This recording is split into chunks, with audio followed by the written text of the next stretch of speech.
जय गणेश दोस्तों, स्वागत है आप सभी का एक बार फिर से। गणपति बप्पा आप व आपके परिवार पर अपनी कृपा दृष्टि सदा सर्वदा बनाए रखे। दोस्तों, यदि आप अपनी लाइफ में नया कुछ सीखना चाहते हैं तो चैनल को सब्सक्राइब जरूर करिएगा। दोस्तों, इस साल बसंत पंचमी का त्योहार 14 फरवरी को मनाया जाएगा। बसंत पंचमी के दिन माता सरस्वती की पूजा करते हैं ताकि शिक्षा प्रतियोगिता के क्षेत्र में सफलता मिले, कला और संगीत में महारत हासिल हो। माँ सरस्वती अपने हाथों में वीणा और पुस्तक दोनों ही धारण करती हैं। ये दोनों ज्ञान और संगीत के प्रतीक हैं। बसंत पंचमी वाले दिन जब आप माता सरस्वती की पूजा करते हैं या पढ़ाई लिखाई करते हैं तो आपको कुछ बातों का ध्यान रखना चाहिए ताकि माता सरस्वती आप पर प्रसन्न हो। वे प्रसन्न होकर आशीर्वाद देंगी, जिससे शिक्षा, ज्ञान, कला और संगीत के क्षेत्र में सकारात्मक परिणाम देखने को मिलेंगे। उनके आशीष से सफलता मिलनी आसान हो जाएगी। दोस्तों, माँ सरस्वती वाणी और ज्ञान की अधिष्ठात्री देवी हैं। उनकी कृपा जिस पर हो जाती है वो अपने जीवन में अपार सफलताएं प्राप्त करता है। माता सरस्वती की कृपा पाने के लिए आप कुछ आसान से उपाय कर सकते हैं, लेकिन उसके साथ आपको मेहनत भी करनी जरूरी है। वो उपाय कौन से हैं ये हम जानते हैं, लेकिन ये सब जानने से पहले आपसे रिक्वेस्ट करती हूँ कि वीडियो को लाइक करिएगा, दोस्तों को शेयर कर दीजिएगा, और अगर आपने अभी तक चैनल को सब्सक्राइब नहीं किया है तो चैनल को सब्सक्राइब करके बेल आइकन जरूर दबाइएगा। दोस्तों, पौराणिक मान्यताओं के अनुसार ऋषि वाल्मीकि, वशिष्ठ, विश्वामित्र, शौनक तथा व्यास जैसे महान ऋषि भी देवी सरस्वती की साधना से कृतार्थ हुए थे। इतना ही नहीं, कवि कालिदास ने भी विद्या और बुद्धि की देवी माता सरस्वती की कृपा से ही यश और ख्याति प्राप्त की थी। स्टूडेंट्स को भी यदि विद्या, बुद्धि, वाणी और ज्ञान की प्राप्ति करना है तो बसंत पंचमी के दिन माँ सरस्वती की आराधना और उपाय जरूर करना चाहिए, जिससे उन्हें माता सरस्वती की विशेष कृपा प्राप्त हो। प्राचीन काल में बसंत पंचमी के दिन से ही बालकों को शिक्षा देना प्रारंभ किया जाता था और ये परंपरा आज भी जीवित है। मान्यता अनुसार इस दिन से शिक्षा प्रारंभ करने से बालक जीवन में अपार सफलता और विद्या प्राप्त करता है। तो चलिए, आपका ज्यादा समय न लेते हुए अब जानते हैं बसंत पंचमी पर किए जाने वाले विशेष उपाय कौन से हैं। और ये जो उपाय आज हम आपको बताएंगे ये विशेष के साथ अचूक भी हैं। इनको आप जरूर एक बार आजमाएं, और यदि आपको इसका रिजल्ट मिलता है तो आप कमेंट बॉक्स में जय मां सरस्वती जरूर लिखें। दोस्तों, पहला उपाय है कि देवी मां सरस्वती की कृपा पाने के लिए आप बसंत पंचमी पर प्रातः काल उठते ही हथेलियों के मध्य भाग के दर्शन करें और दर्शन करते हुए ये श्लोक बोले, कराग्रे वस्ते लक्ष्मी, कर मध्य सरस्वती, कर मूले तु गोविंदा, प्रभाते कर दर्शनम।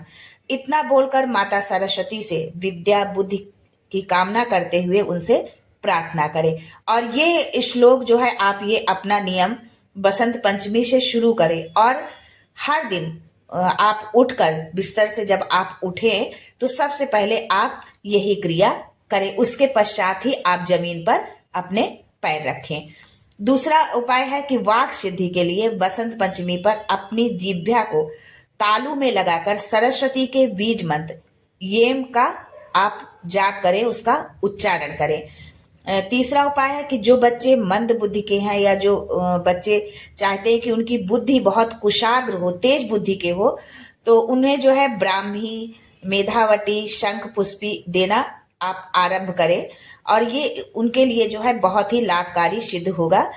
चौथा उपाय है, यदि आप किसी विषय को कठिन समझते हैं या बार बार पढ़ने पर भी समझ में नहीं आता है और आप जब भी परीक्षा देते हैं तो उसी विषय में आपके मार्क्स जो है कम हो जाते हैं और बहुत मेहनत करने के बाद भी आपको उसमें अच्छे नंबर नहीं मिलते, आपको वो समझ में नहीं आता है, मतलब आपने पढ़ा तो है उसको, पर जब आप परीक्षा देने बैठते हैं तो आपको वो विस्मृत हो जाता है, भूल जाते हैं आप, और जो है अच्छे से उसका आप आंसर नहीं लिख पाते हैं। तो आप जिस सब्जेक्ट को आप कठिन समझते हैं या किसी सब्जेक्ट में कोई टॉपिक ऐसा है जिसको कि आप कठिन समझते हैं तो उसमें आप मोर पंख जो है रख ले बसंत पंचमी के दिन, तो इससे आपको बहुत फायदा होगा।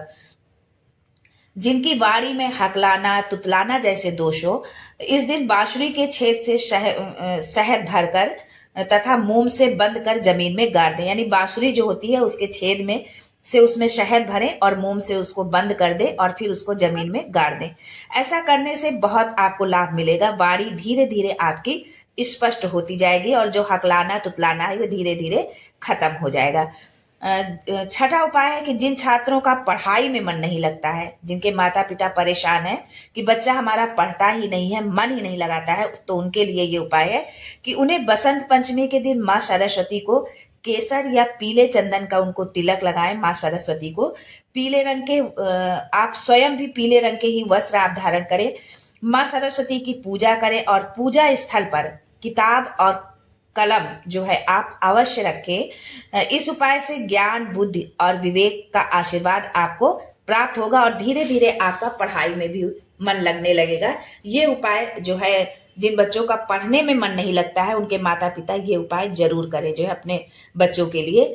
सातवां उपाय है कि यदि आपका बच्चा पढ़ाई से जी चुराता है तो बसंत पंचमी के दिन बच्चे के हाथ से माँ सरस्वती को पीले रंग के फल और फूल अर्पित करवाएं। देखिए कभी कभी क्या होता है कि बच्चा हमारा कुशाग्र बुद्धि का है, बहुत तेज है, बाकी सारी चीजें उसे बहुत जल्दी समझ में आती है, लेकिन वो जब पढ़ने की बात करते हैं तो उससे वो जी चुराने लगता है, अपना ध्यान नहीं देता और कोई ना कोई बहाने बनाता है। तो उनके लिए ये उपाय है।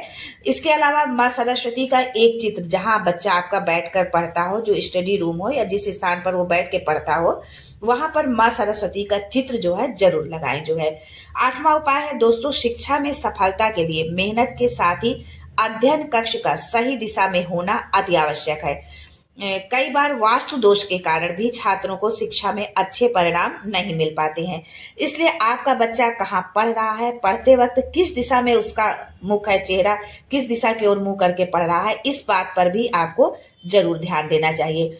वास्तु के अनुसार पूर्व उत्तर या उत्तर पूर्व दिशा ध्यान और शांति की दिशा मानी गई है। सकारात्मक ऊर्जा का प्रभाव भी इसी दिशा में सबसे अधिक होता है। ऐसे में ये ध्यान रखें कि अध्ययन कक्ष इन्हीं दिशाओं में हो। साथ ही पढ़ाई करते वक्त बच्चे का चेहरा पूर्व या उत्तर दिशा की ओर हो तो बहुत ही अच्छा होता है।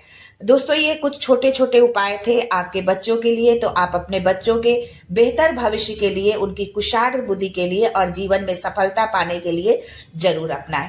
आज के लिए बस इतना ही दोस्तों, मिलते हैं अगले वीडियो में एक नई जानकारी के साथ। तब तक के लिए जय मां Saraswati and thanks for watching my video.